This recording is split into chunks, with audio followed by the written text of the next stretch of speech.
Hi, it's Mark Evans, and I'd like to welcome you to Marketing Spark, the podcast that delivers insight from marketers and entrepreneurs in 20 minutes or less. On today's show, I'm talking with John Rougeux, VP Marketing Strategy at BombBomb. Welcome to Marketing Spark, John. Thanks, Mark. Appreciate you having me on. Let's start by talking about BombBomb. What is BombBomb? Who are the target audiences, and why do people need it? Some basic questions about what you do during your day. BombBomb was born out of kind of a condition that's grown and grown as our world and the way we communicate has changed. So, in the past, Mark, if you got an email from someone or a social media message, chances are you probably knew that it was from a person you already trusted, or at least a real human being at a minimum. But what's happened over time is there's just been kind of a proliferation of things like spam and phishing attempts and overuse of marketing automation and this quote unquote personalization that makes it look like it's from someone who took the time to write something just for you, but we all know it's just a form fill. And so communication has become dehumanized, and it's become confusing about which messages we really need to take the time to trust and pay attention to, and which we should ignore and forget about.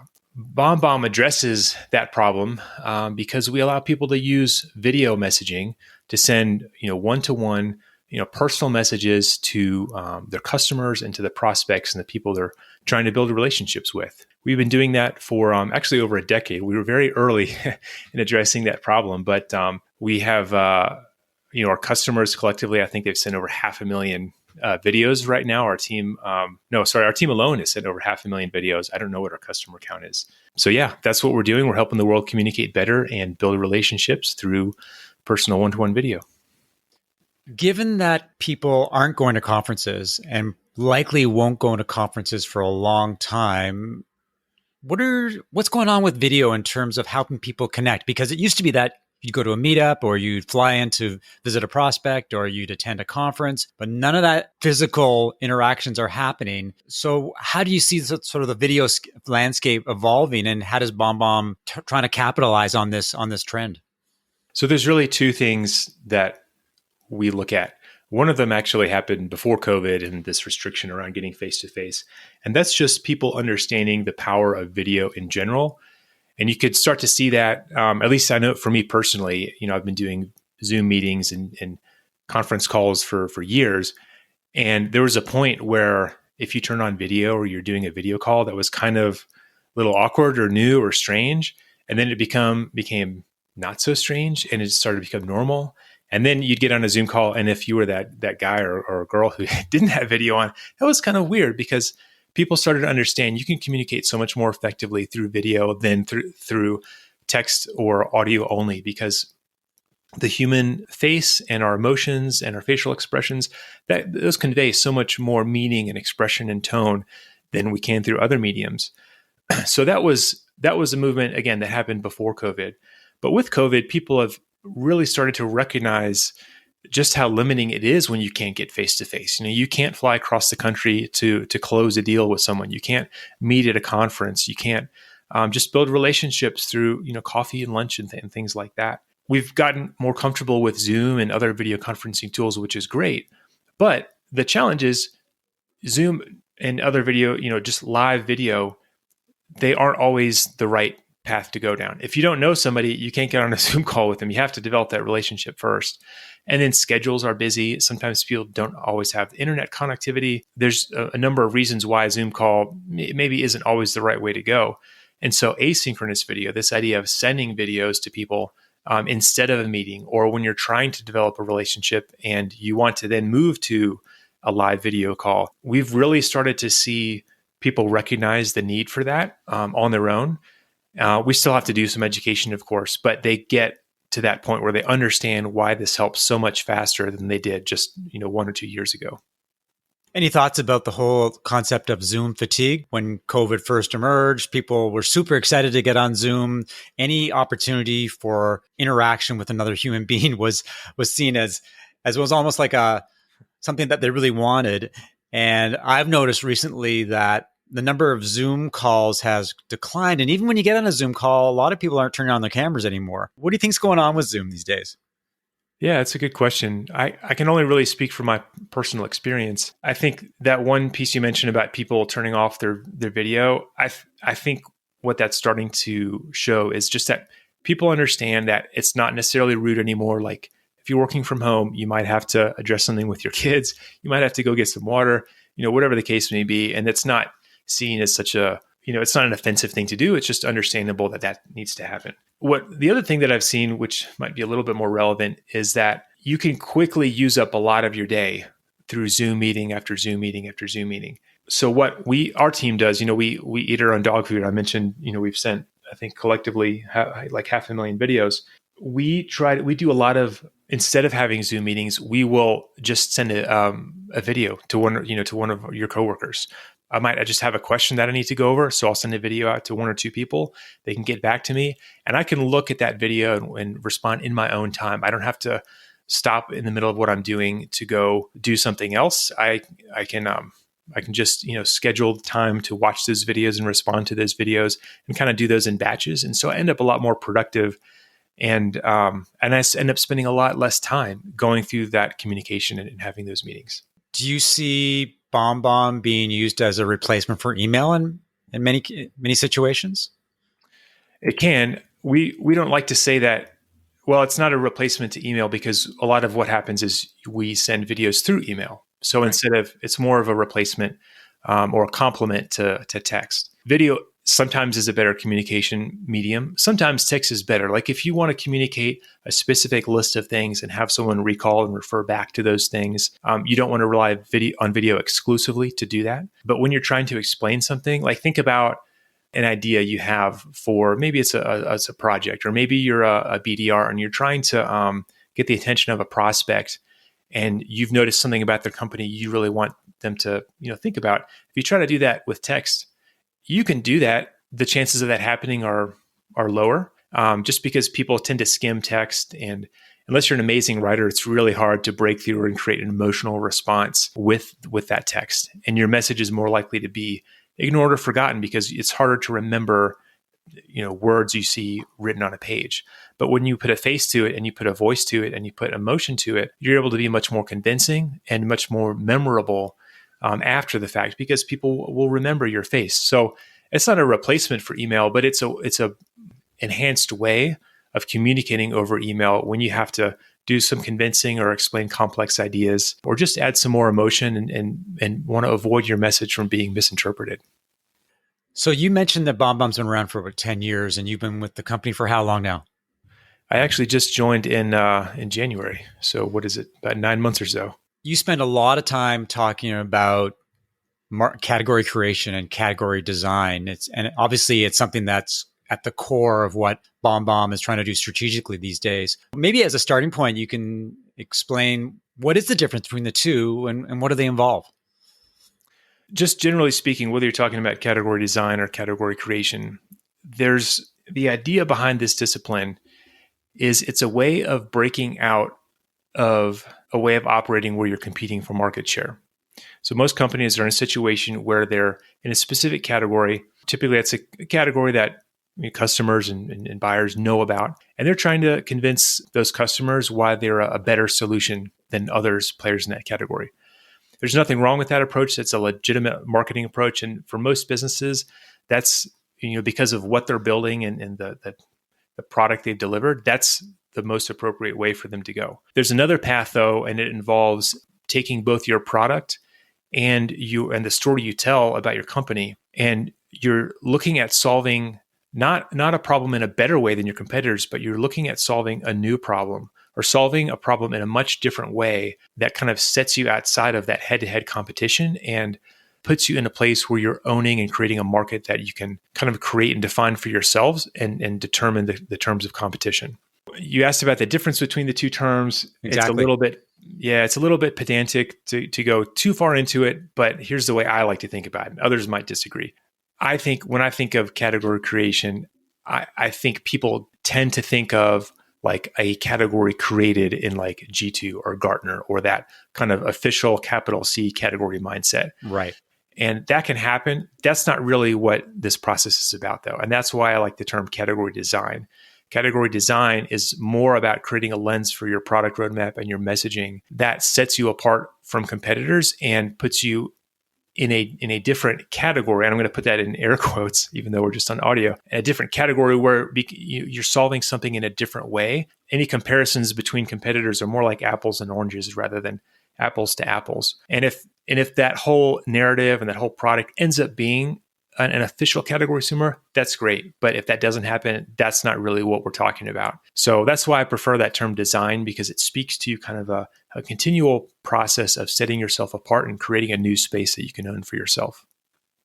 So let's dig into the challenges of category design and what you're trying to do at BombBomb. Where do you start? And what are the different approaches and tools that you're deploying to establish BombBomb and in the process, do category design?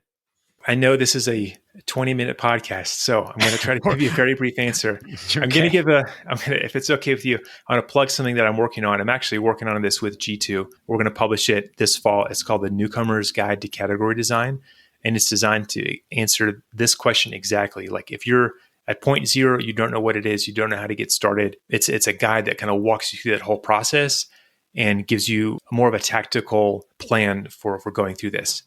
The other resource you need to read is Play Bigger. It's a book that's influenced a lot of my thinking. It kind of developed category design as a discipline. And so if you want to get started, start there. Now, that being said, I'll give you a very quick overview because I know there's some other topics you want to talk about as well. There's kind of two phases to category design. If you look at it at a 50,000 foot view, phase one is internal. Phase two is external. And in phase one, you're spending time looking at yourself, looking at your customers. You have to start by understanding the problem that you're solving or that you want to solve. The whole foundation for category design is built on a deep understanding of that problem. If you're simply solving the same problem as your competitors, that's not category design. That just says you need to find a way to differentiate yourself against those competitors. But what you're really looking at, like I mentioned earlier, is a way of solving an entirely new problem or solving a problem in a different way. Now, that can mean there's kind of two situations that companies fall into. Sometimes they've built something and intuitively they know that it's different, but the market doesn't know that. And they're trying to lump it in with some existing category that they already know about. And for those kind of companies, category design helps clarify what they've already built, and it gives them the right story to tell so it's viewed in the correct light and is seen as different from products that it might be confused with. Other companies are more in the formative stage, and either they are planning to build something or they're the kind of the process of that, and they want to make sure that they're going after this in a new way, in a different way. And so they'll look at that problem and say and ask themselves, what can we do? What are some problems that have not been solved that we can address, or what are some existing problems that the way that people are addressing those problems today, it just isn't adequate. We need to go off in a different way and approach this in an entirely new path. From that foundation of the problem, you'll work on kind of a story that helps the world understand why this problem needs to be solved. Why do they need to care about it? And that story, and if you read Play Bigger, they call it your point of view. It talks about how you're taking the world from a state where they were, struggling to deal with some problem, and how the introduction of this new category is designed to solve that problem and deliver them to a new and better state of doing business. From there, there's a lot of work you have to do around the narrative and the category name and the assets and the visuals and the stories you're going to tell to really articulate that category and bring it to life. And then there's a lot of work you need to do to think through the product roadmap and what you're actually going to build and not going to build to really focus on solving that problem and actually delivering something. Because category design, it's not a marketing strategy. It's not a way of putting spin on something. It's a business strategy that is designed to provide a lens and a focus on everything your company does, almost down to a person. So that's a very, very high level view of the internal process. I'll speak briefly to the external process. We're kind of at the transition point of this within BombBomb. But externally, your category efforts can't just live on a Google Doc that you guys wrote. You have to deliver it to the world. So some companies go through lightning strikes, which is another term that Play Bigger coined. It's the idea of kind of high level, high effort campaigns that really break through the noise and get people to pay attention and sit up. So they're often kind of very unconventional or unusual tactics there. But on a more kind of day-to-day level, the way your category has to manifest itself in your website, in your marketing material, and when you do sales presentations, when you talk on stage. And I don't mean, when I say your category, I don't mean you have to just insert the category name into that work. I mean that story that you've developed, that has to be the essence of what you talked about, and you have to talk about that over and over and over again to really kind of weave that into your DNA. That's probably the quickest I've explained category design. I hope that's helpful. Yeah, that was 4 minutes and 20 seconds. I think you did a great job. Thanks. I have a blog too. Like, just if you want to go in more depth, I have a category design blog. It's called flagandfrontier.com. You can go there, and I do a new post every couple of weeks to kind of dive into more detail about some of these topics. When you look at what you're doing at BombBomb over the last 9 months, what are some of the things, the key success, and what are the things that you've learned along the way about category design? With category design, it's been a big success for us so far, even though we haven't published that externally to the world, because I get comments from our CEO and our president saying things like, this clarifies so many things for us. It gives us so much of a more focused lens on what we need to do, where we need to head, and the kinds of things that we can say no to. And whether the world adopts our category or not, just having that focus and that North Star is so valuable for a company. And so that was huge for me. Our CFO, he said one of my favorite things one time. He said, you typically think of maybe a CFO as someone who's going to like tap things down or not worry, try to keep the company from spending too much. But he said, hey, we really need to make sure we have enough money set aside for lightning strikes. And when he said that, I just felt so good, because we were at a point where our whole company feels the need for what we're doing and understands why it's valuable. I think one of the lessons I've learned is that anytime you're working on an initiative that affects the company in such a large way and across so many different departments, you really want to make sure that you give your team time to process ideas and think through ideas and go down paths that may end up being dead ends, but understanding, give them time to understand what paths don't make sense so they can get to the paths that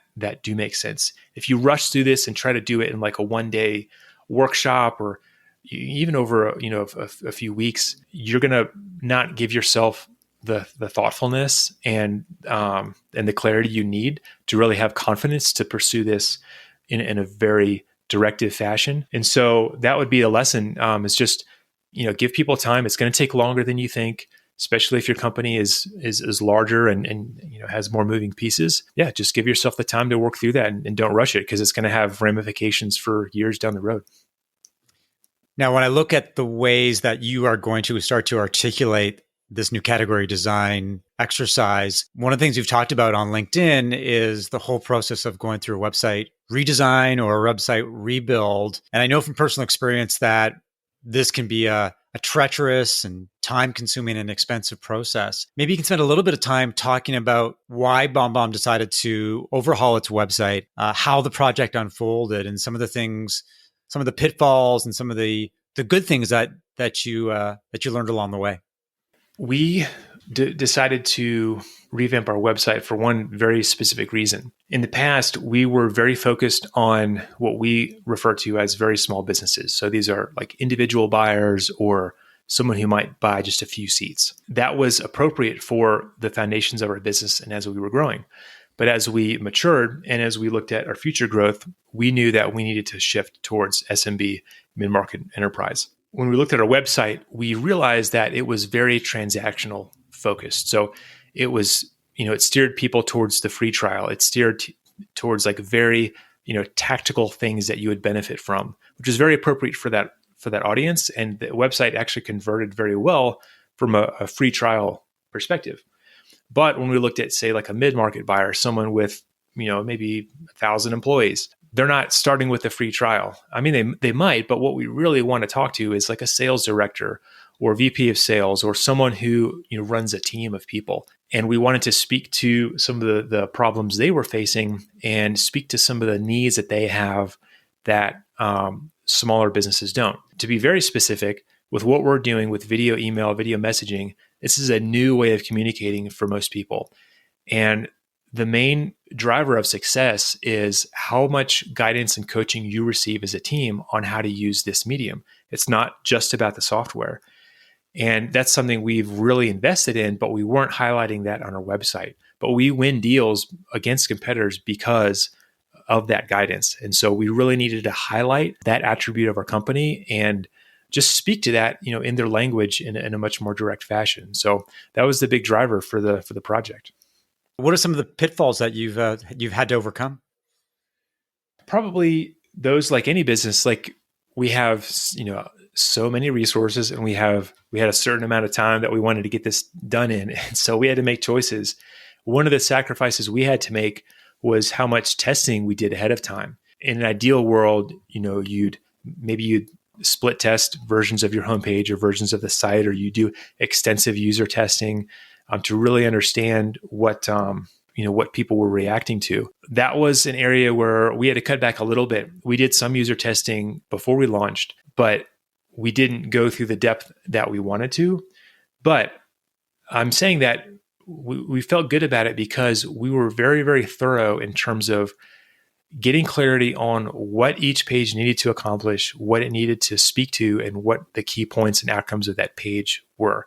We spent a lot of time talking with sales teams and customer success teams about the language that they were using, and we gave our teams a lot of permission to be creative, and we also gave them some permission to take risks. Like if you go to our homepage today, the way that that hero section is structured and kind of unfolds, we've never seen other pages like that. It borrowed a little bit of inspiration from Apple and the way they kind of their page kind of flows, but it was a big risk for us. But we were okay with that.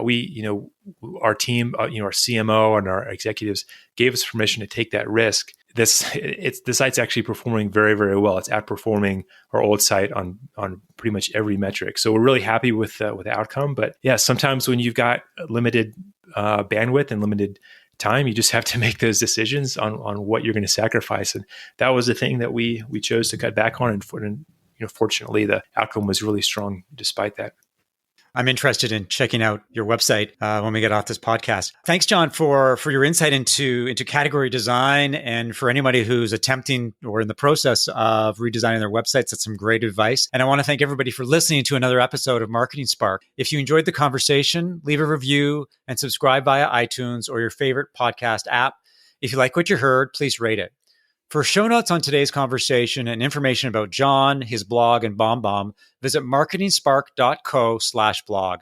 If you have questions, feedback, would like to suggest a guest, or want to learn more about how I help B2B companies as a fractional CMO, consultant, and advisor, send an email to mark@marketingspark.co. Talk to you next time.